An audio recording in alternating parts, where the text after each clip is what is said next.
Kenapa sih kita ngerasa zaman sekarang nyari duit tuh susah banget gitu? Tapi di sisi lain, korporat raksasa kok makin hari makin kaya raya gitu tanpa ngeluarin modal yang sepadan gitu. Halo semuanya, balik lagi sama gue Richie Bet yang kali ini tuh mau ngebahas salah satu hal yang gue excited banget ya. Nah, konten kali ini adalah hasil dari rangkuman gue ya, ngebaca buku tentang Techno-Feudalism karya Yanis Varoufakis. Dan juga dari beberapa searching artikel yang sumbernya bisa kalian lihat di deskripsi lah kalau kalian suka baca-baca juga.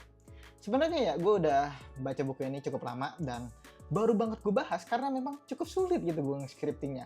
Dan juga benar-benar berat pembahasannya. Jadi gue butuh waktu yang panjang kayak sekarang nih liburan jadi gue bisa nge-script dengan fokus dan juga dengan cukup detail lah. So, kira-kira videonya seperti apa? Let's begin the video guys. Oke, kalau rutinitas lu sehari-hari sekarang itu pas bangun pagi nih misal, terus lu ngerasa ngantuk, lu buka aplikasi Gojek buat pesen kopi. Nah, sambil nunggu kopi itu datang, lu scrolling TikTok atau Instagram, terus ngasih like dan juga ninggalin komen. Nah, di saat siang tiba-tiba tuh lu butuh HP baru nih, misal gitu. Akhirnya lu buka Shopee atau Tokopedia buat beli barang itu dan bayar pakai dompet digital. Dan malamnya lu buka YouTube nih buat nonton konten nemenin lo atau mungkin dengerin podcast lah sambil tidur-tiduran. Kelihatannya sih simpel banget ya kehidupan kayak gitu dan nggak terlihat bermasalah juga punya kehidupan kayak gitu. Tapi banyak dari kita tuh nggak sadar nih kalau kalian punya kehidupan seperti itu, kalian tuh sebenarnya lagi hidup di dalam sistem yang namanya adalah techno-feudalisme. Ya, sebelum gue ngebahas sana-sini ngalur ngidur tentang hal-hal lain ya, kayaknya gue tuh akan menjelaskan terlebih dahulu apa sih itu techno-feudalisme.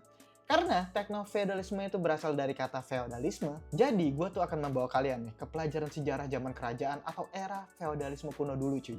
Jadi zaman dulu nih, waktu zaman-zaman feodalisme pada kala itu, hierarki masyarakat tuh terbagi menjadi beberapa elemen masyarakat. By the way, ini tuh hierarkinya udah gue persimpel ya, aslinya tuh ribet dan juga panjang banget, jadi biar gue mempermudah menjelaskan dan kalian mudah ngerti, jadi gue simpel aja gini. Pertama nih adalah raja atau yang paling atas tuh disebut atau monark gitu. Terus keduanya ada bangsawan atau lords. Terus yang di paling bawah itu adalah peasant atau rakyat jelata atau gua atau elu atau kita itu. Nah, biasanya ya para bangsawan atau lords ini punya lahan berhektar-hektar yang diberikan oleh sang raja nih. Dan di sanalah rakyat jelata atau kita numpang hidup di tanah atas seizin lords. Ketika rakyat jelata nyangkul sawah, nanam pohon, nanam gandum, beternak, dan sebagainya, intinya melakukan segala hal yang menciptakan nilai ekonomi lah. Nah, ketika para peasant melakukan itu, para bangsawan atau lords itu akan datang meminta persentase dari apa yang udah kita hasilkan. Let's say sekian persen dari penjualan atau dari hasil panen lah, karena telah menggunakan tanah yang mereka punya. Nah, jatah bangsawan inilah yang disebut sebagai upeti atau pajak lah kalau di zaman sekarang sebutannya. Di zaman feodalisme ini, ketika lu terlahir sebagai seorang peasant atau seorang rakyat jelata, lu tuh nggak bakal bisa naik kelas sosial apapun caranya. Karena sekali lu menjadi rakyat jelata, akan selamanya menjadi rakyat jelata. Begitu pula berlaku dengan bangsawan. Kalinya lu terlahir jadi bangsawan, lu tuh nggak bakalan turun kelas sosialnya kecuali ada revolusi gila-gilaan gitu di negara lu, baru tuh lu diturunin di situ. Nah, itu adalah ciri utama dari sistem feodalisme. Tapi for your information aja nih buat kalian, sebenarnya ya aturan baku soal feodalisme ini tuh nggak pernah bener-bener ada. Para sejarawan sepakat kalau di benua Eropa itu nggak pernah ada satu hukum tertulis yang seragam soal gimana feodalisme ini harus dijalankan. Bahkan istilah feodalisme itu sendiri itu adalah karangan yang baru dibikin sama sejarawan di abad 17-an lah. Terlepas dari itu, banyak ahli yang mencoba merumuskan kesamaan pola dari sejarah ini. Dan jadilah satu paduan umum tentang feodalisme yang tadi gue ceritain. Terus, kenapa feodalisme itu bisa hancur bang? Nah, kehancuran feodalisme ini tuh dipicu secara drastis sama satu kejadian, yaitu tragedi Black Death atau wabah hitam di abad 14-an lah. Wabah penyakit ini benar-benar menyapu bersih hampir separuh populasi benua Eropa. Yap, tiba-tiba jutaan orang mati dan ladang-ladang pertanian itu kosong melompong karena nggak ada yang ngegarap dan juga nggak ada yang ngurus. Nah, disinilah hukum supply and demand berlaku secara ekstrim. Karena jumlah petani alias peasant alias rakyat jelatanya itu sisa tinggal dikit banget karena terkena wabah Black Death gitu. Nah, tiba-tiba mereka tuh punya bargaining power yang posisi tawarnya tuh kuat banget. Jadi tuh kayak mereka punya posisi tawar yang hampir setara lah sama para lords atau para bangsawan. Para lords itu yang tadinya bisa seenaknya nyuruh-nyuruh rakyat buat garap ini, tanam ini, ternak ini. Nah, sekarang pada panik memohon-mohon buat petani buat ngegarap tanah mereka gitu. Akhirnya nih para petani itu mulai sadar kalau nilai mereka tuh akhirnya berharga gitu. Dan mereka mulai menuntut dibayar pakai uang beneran alias digaji. Bukan sekedar dikasih izin tinggal dan juga izin ngegarap tanahnya doang. Nah, faktor kedua yang bikin feodalisme itu makin hancur adalah munculnya kota-kota dagang atau kelas sosial baru yang namanya adalah pedagang. Nah, zaman dulu ya, kekayaan itu diukur murni dari berapa luasnya lo punya tanah, seberapa gedenya rumah lo.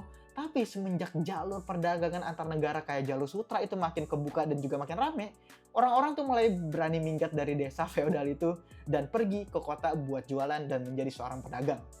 Muncul deh orang-orang yang aslinya cuma rakyat jelata, tanpa darah bangsawan sama sekali, tapi tiba-tiba bisa jadi tajir melintir gara-gara berdagang doang. Hasil pertanian yang tadinya selalu diambil sama rakyat jelata ini bisa menjadi sumber pemasukan yang benar-benar gila banget buat mereka. Terus nih, para pedagang ini punya satu senjata yang bikin para bangsawan terketar-ketir, yaitu uang cash. Bangsawan emang punya lahan, emang punya rumah yang gede-gede banget. Tapi aset mereka tuh benar-benar susah dicairin. Dan mereka itu sering kesusahan buat mendapatkan uang tunai. Dan akhirnya, banyak bangsawan yang malah ngutang ke pedagang jelata ini. Dan di titik ini kekuatan uang tuh mulai ngalahin status bangsawan. Dan pelan-pelan roda kekuasaan tuh bergeser dari penguasa tanah ke penguasa modal. Dan inilah awal mula dari berkembangnya sistem kapitalisme. Dalam kapitalisme bisa dibilang sih ini sistem ini jauh lebih baik ya. Karena setiap orang tuh punya kesempatan buat naik status sosialnya selama mereka bekerja keras. Ini sebenarnya masih debatable ya, atau masih bisa diperdebatkan lah, entah sistem paling mana yang paling bagus. Tapi itu ntar aja untuk pembahasan kapitalisme dan lain-lainnya. Sepertinya itu bisa jadi satu konten tersendiri lah gue akan bahas. Dan gue harus baca jauh lebih banyak lagi, karena gue tidak expert ke situ dalam ekonomi. Oke, lanjut. Sistem feodalisme kuno itu akhirnya diganti nih sama sistem kapitalisme, tapi sekarang perlahan mulai berevolusi balik menjadi tekno-feodalisme.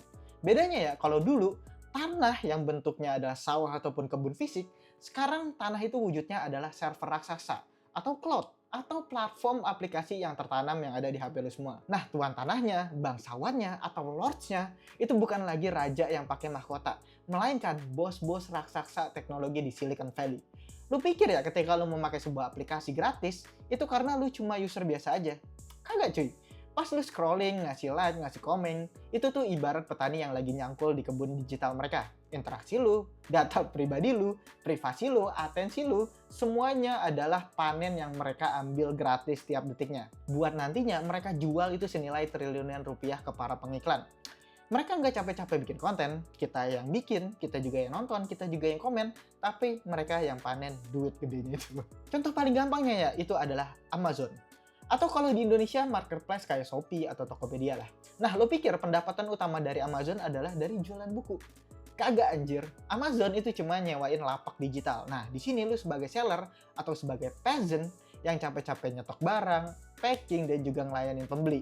Tapi lu tuh dipaksa bayar potongan admin, terus juga makin lama makin gede, plus disuruh beli fitur iklan biar toko lo nongol di atas.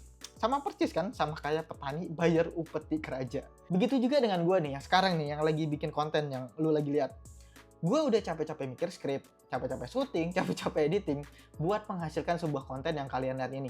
Tapi YouTube sebagai Lord, itu bisa seenaknya mengganti algoritma, bisa ngasih dolar kuning ke kita, atau motong penghasilan tanpa bisa gue protes. Aslinya ya, kalau YouTube nggak punya kreator kayak gue nih, atau nggak punya lulu pada yang nonton, yang like, yang komen, mereka tuh nggak punya value apa-apa selain platform itu sendiri. Persis lagi seperti seorang lords yang punya tanah tanpa ada nilai ekonominya. Dan contoh yang paling parah ya menurut gue, sistem ini tuh kerasa banget dampaknya bagi orang-orang ojol kayak Gojek atau buat Grab gitu. Lo bayangin driver itu bawa motor sendiri, bayar bensin sendiri, servis HP sendiri, tapi mereka tuh di aplikasinya disebut sebagai mitra. Kenyataannya, mereka tuh sama sekali nggak punya kendali lah atas harga tarifnya berapa, algoritma pesanannya gimana, dan sistem bonusnya kayak apa.